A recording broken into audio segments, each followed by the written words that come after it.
मराठा समाजाला आरक्षण मिळावं या मागणीसाठी मनोज जरांगे पाटील लाखोच्या संख्येने मराठा बांधव घेऊन मुंबईच्या दिशेने निघालेले आहेत आणि मनोज जरांगे पाटलांचा हा मोर्चा आता पुणे शहरामध्ये पोहोचलेला आहे।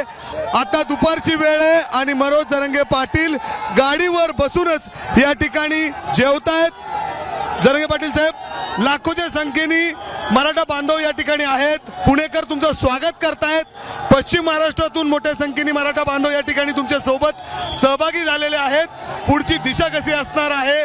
पोलिसांनी तुम्हाला विनंती केली आहे मार्ग बदलण्यासाठी पुणे शहरातून। नाही तसं नाही म्हणले, ते मार्ग बदला नाही म्हणले। मार्ग बदलणार नाही तुम्ही? ते तसं नाही म्हणले, मार्ग बदला नाही म्हणले आम्हाला। ते म्हणले त्यांचं म्हणणं आहे की जुन्या मुंबई पुणे एक्सप्रेस हायवेवर जावा, शहरातून येऊ नका अशी विनंती होती।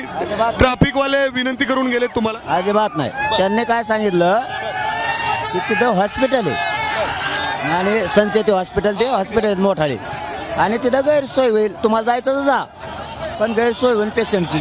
आणि आमच्यात माणूस की जिवंत आहे, आम्ही बधीर डोक्याचे नाही आहेत। नाही म्हणलं तुम्ही सांगा मला मुंबईतले मार्ग माहीत, पुण्यातले मार्ग माहीत नाही आम्हाला। कुठं जायचंय? मुंबईला। पुण्यात हिंडायला नाही आलो तर आम्ही लोकांना त्रास द्यायला। आम्हाला मुंबईत म्हणलं कोणता मार्ग दाखवा, येऊन जातो आम्ही। आता आम्हाला काय अडचण आहे, आम्हाला सहकार्य करायची आमची भूमिका, आडमुठी भूमिका नाही। आता देखील पोलीसवाले आलेले आहेत। जर आपण बघितलं तर पोलीस त्यांना विनंती करून संबंधित आता सुद्धा बोलून त्यांना विनंती करतायत। साहेब काय म्हणणं आहे? नाही, तो रूट जो थोडासा चेंज केलाय, औंधला जायचंय, फक्त तो रूट जो थोडासा चेंज केलाय तो फक्त कन्व्हे करायचा होता। हा नाही, मग सांगायचं कुणाला इकडं कुठल्या मार्गाने सांगायचं। पोलीस या ठिकाणी मनोज जरांगे पाटील यांना विनंती करतायत, जिथून शिवाजीनगरमधून ते जाणार आहेत तिथं हॉस्पिटल आहेत, तर रुग्णांची गैरसोय होऊ शकते, त्यामुळं विनंती होतीये। या विनंतीला मनोज जरांगे पाटील मान सुद्धा देत आहेत आणि पोलिसांना सांगतायत तुम्ही दुसरा मार्ग सांगा। आणि त्या पद्धतीने आता चर्चा सुरू आहे। मनोज जरांगे पाटील आणि जे स्थानिक पोलीस अधिकारी आहेत, पुण्यातील काही वरिष्ठ अधिकारी मनोज जरांगे पाटील यांची भेट घेऊन गेलेले आहेत। नेमकं यातून काय तोडगा निघतो आणि मनोज जरांगे पाटील पुणे शहरातून आतमध्ये न जाता बाहेरून सरळ जुन्या मुंबई एक्सप्रेस हायवेकडे जातात का हे बघणं महत्त्वाचं असणार आहे। पाटीलजी काय म्हणतात साहेब? लाखोच्या संख्येने हे सगळे मराठा बांधव या ठिकाणी आलेले आहेत आणि हीच ऊर्जा आहे मनोज जरांगे पाटलांची। जोरदार घोषणाबाजी दिली जाते आणि छत्रपती शिवाजी महाराज की जय अशा घोषणा दिल्या जात आहेत आणि मनोज जरांगे पाटलांना पाठिंबा दिला जातोय आणि हे सगळे लोक मराठा बांधव यात सहभागी होत आहेत। अनेक जण पुण्यामध्ये मनोज जरांगे पाटले यांचं सत्कार करतायत, त्यांचं अशा पद्धतीने उपरणं घातलं जात आहे, त्यांच्यासाठी फुलांचे गुच्छ आणले जात आहेत, या ठिकाणी टोपी घातली गेली आहे। मराठा बांधवच नाही तर वेगवेगळ्या समाजातील लोक, धर्माचे लोक या ठिकाणी येऊन जरांगे पाटील यांचं स्वागत करतायत आणि त्यांना अशा पद्धतीने पाठिंबा दर्शवत आहेत। आणि त्यासोबत पोलीस या ठिकाणी कुठंतरी विनंती करतायत की तुम्ही मार्ग बदला, जेणेकरून शहरामध्ये वाहतूक कोंडी होणार नाही। कारण आता जर आपण बघितलं तर लाखोच्या संख्येने मराठा बांधव या ठिकाणी या मोर्चात सहभागी झालेले आहेत।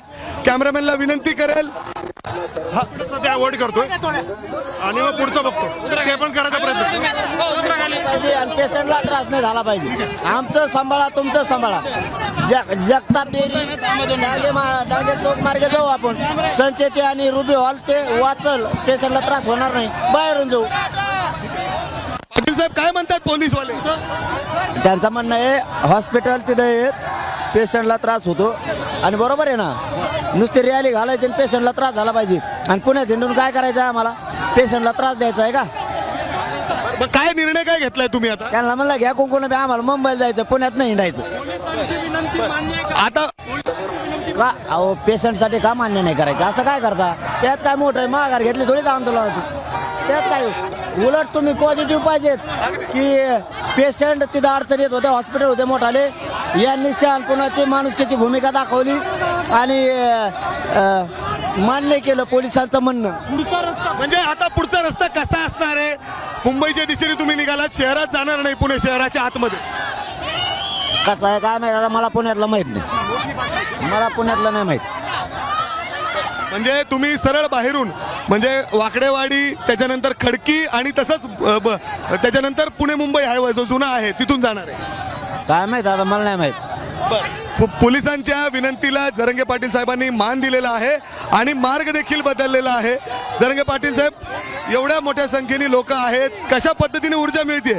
तुम्ही तर तुमच्यावर टीका देखील होते, तुम्ही एकटेच जेवता, जेवणावरून देखील तुमच्यावर टीका होते. तुम्ही आता काय जेवताय, आनंद घेताय? म्हणजे भाकरी आहे, भाजी आहे, लोणचं आहे. जेवणावर कोण टीका करतोय? नाही नाही, तुम्ही एकटेच, एवढे लोक आहेत, यांचं अजून म्हणजे जेवले नाहीत.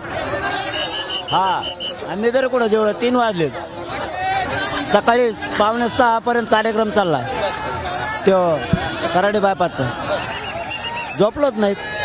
सकाळी आंघोळ्या त्या केल्या, 9 साडेनऊला बाहेर आलोत आणि आयतच बसलोत. आता 3 वाजले, मला भूक लागली.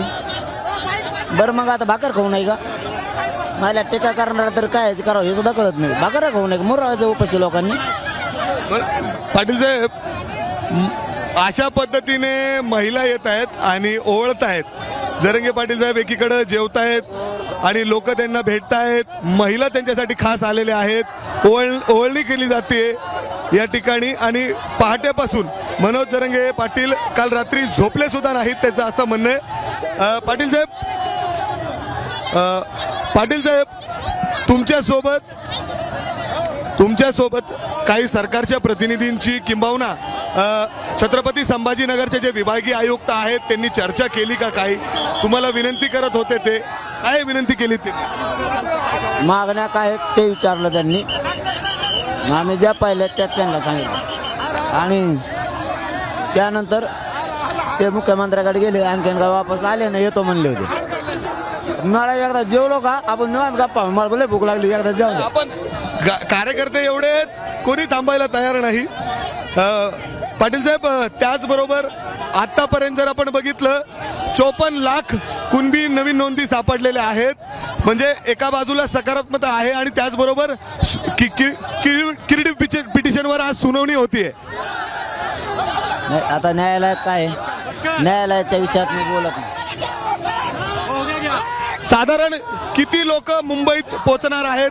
मुंबईत कशा पद्धतीने पुढची प्लॅनिंग असणार आहे? दिशा काय असणार आहे तुमची? आरक्षण घेतल्याशिवाय मुंबई सोडणार नाही. आरक्षण घेतल्याशिवाय मुंबई सोडणार नाही. आरक्षण घेतल्याशिवाय मुंबई सोडणार नाही.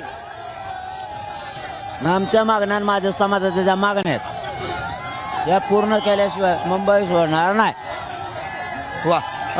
त्याचबरोबर जर आपण बघितलं तर एवढे लोक जर मुंबईत गेले तर मुंबईची काय अवस्था होईल हे तुम्हाला चांगली कल्पना आहे. त्यासाठी मुख्यमंत्री तुमच्याशी बोलतायत, त्यांचे प्रतिनिधी तुम्हाला भेटीगाठी करतायत. मुख्यमंत्र्यांशी काही बोलणं झालं का तुमचं? पाटील साहेब, मुख्यमंत्र्यांशी काही बोलणं झालं का?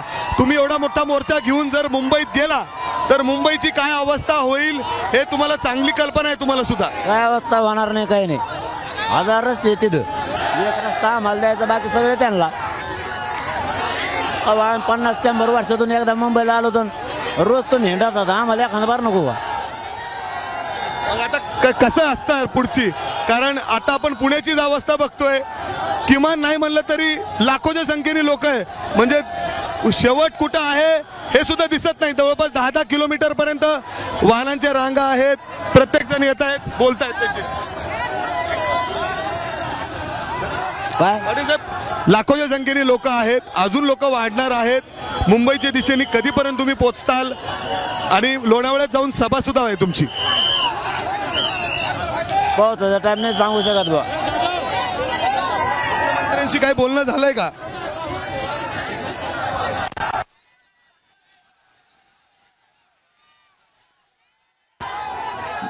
जरंगे पाटीलजी, गावागावात सर्वेक्षण सुरू झालेली आहे आणि तुमच्या या सगळ्या मोर्चानंतर आता सरकारने मोठी दखल घेतलेली आहे. अधिवेशन विशेष अधिवेशन बोलवलेलं आहे मुख्यमंत्र्यांनी, तुम्हाला जसं सांगितलेलं होतं. आणि दुसरीकडे गावागावा जाऊन सर्वेक्षण देखील सुरू झालेली आहे. कुठेतरी एक मतलब दिसतंय की आता मराठा आरक्षणचे जे प्रश्न आहेत तो सुटेल. काय गावात जाऊन सर्वेक्षण सुरू झालेली आहे. त्याचबरोबर मुख्यमंत्र्यांनी सुद्धा सांगितलंय की विशेष अधिवेशन बोलवलेलं आहे मराठा समाजाला आरक्षण देण्यासाठी. मागासवर्ग आयोगाचा सर्वे सर्वेक्षण सुरू झालेलं आहे गावागावात जाऊन. नाही आता समाधानी आहात तुम्ही? हे बघा, ते आरक्षण टिकणार आहे का? एनटी विजनटी सारखं त्याची हिअरिंग कुठं होणार आहे? ओपन कोर्टाची चेंबरला. प्युरिटी पिटिशन आत्तापर्यंत एकही सुनावणीला आलेली नाही. पुरीचाच निकाल वाचलेला आहे. तसं होणार असलं तर तेच मग मान्य आहे आम्हाला. पण ते टिकणारच नाही, 50% वर जाते. तर मग आमच्या नोंदी ओबीसी आरक्षण सापड्यात, त्यापेक्षा मराठ्यांना ओबीसीत आरक्षण द्या. कशाला त्याला पुढं आम्हाला ज्यात परवडत नाही त्यात कशाला उघड डोकं लावतं आमच्या संघ. हे सगळं सोडून जरंगे पाटील साहेब एवढी गर्दी बघून, हे सगळं बघून काय वाटतं, तुमचे काय भावना आहेत? या जातीत जन्मालो माझं नशीब समजतो.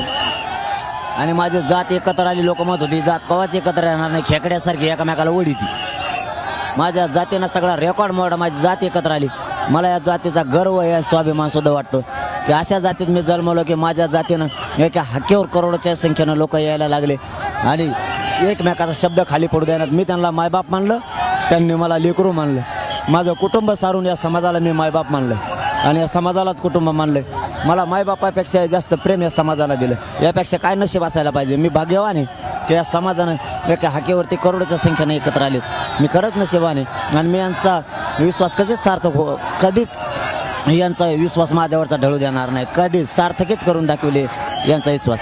कारण मी गद्दार नाही आणि गद्दारी करू शकत नाही. ज्या समाजाला मी मायबाप मानलं त्या समाजाशी गद्दारी करणारी अवलाद माझी नाही. मी नाही करणार, मरल त्या समाजाशी गद्दारी नाही करणार. म्हणून माझा समाज या करोडोच्या संख्येनं उभा राहिला आहे. आज हे रस्ता फक्त 1 घंट्यात क्रॉस होतो पुरा. आता आम्ही सकाळपासून येतो रस्त्यावर, 3 वाजले 4 वाजले तरी क्रॉस व्हायना. याचा अर्थ सरकारनं समजून घ्यावा. मराठा आता बदलला. मराठा नेत्या फेट्याचा नाही राहिला, पक्ष फिक्षणाचा नाही राहिला, स्वतःच्या लेकराचा मराठा झाला. आता हे ओळखून घ्यावं, पुढचा काळ जड जाईल. तर साहेब त्याचबरोबर जर बघितलं तर सरकारकडून प्रयत्न सुरू आहेत. आतापर्यंत 54 लाख नोंदी सापडलेल्या आहेत, सर्वेक्षण सुरू आहेत, कोर्टामध्ये केविट पिटिशनवर बी सुनावणी सुरू आहे. हे सगळे जे प्रयत्न सुरू आहेत, तुम्ही यातून समाधानी आहात का सरकारच्या या सगळ्या प्रक्रियेवर? आमची मागणी 54 लाख नोंदी मिळाल्यात. मराठ्यांच्या ओबीसी आरक्षण असल्या त्या नोंदी द्या, त्याच्या परिवाराला द्या. 54 लाख प्लस त्याच्या परिवाराला किती आकडा झाला हे, आणि सगळ्या सोयऱ्यांचा सोयऱ्यांचा अध्यादेश काढा. शेवटचा प्रश्न,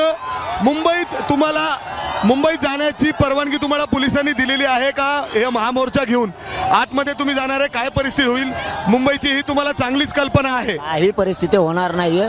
त्यांचे लेकरं मोठे होणार आहेत आरक्षणातून मुंबईवाल्यांचे. आम्ही काय करायला लागलो त्यांना की त्यांनाही वाटतं,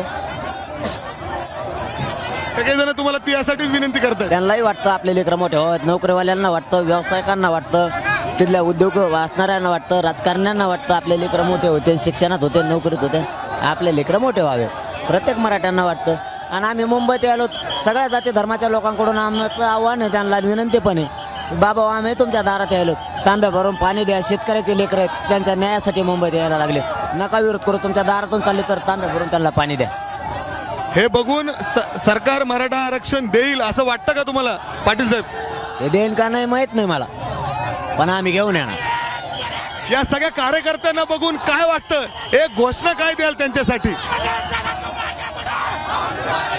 आता एक मराठा कोटी मराठा म्हणावं लागेल आणि शब्द बी नाहीत इतका. मनोज जरंगे पाटील पुण्यामध्ये दाखल झालेले आहेत. त्यांनी पोलिसांच्या विनंतीला मान देऊन काहीसा मार्ग देखील बदललेला आहे, जेणेकरून पुणेकरांना त्रास होणार नाही.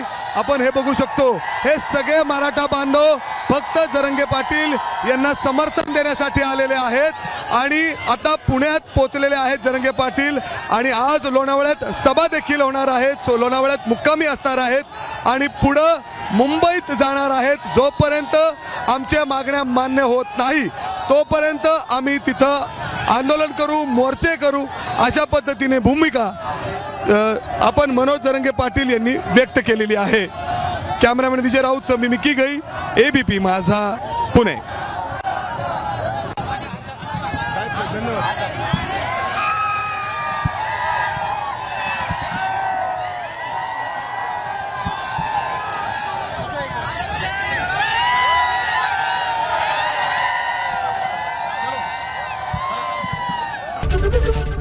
ABP माझा, उघडा डोळे बघा नीट.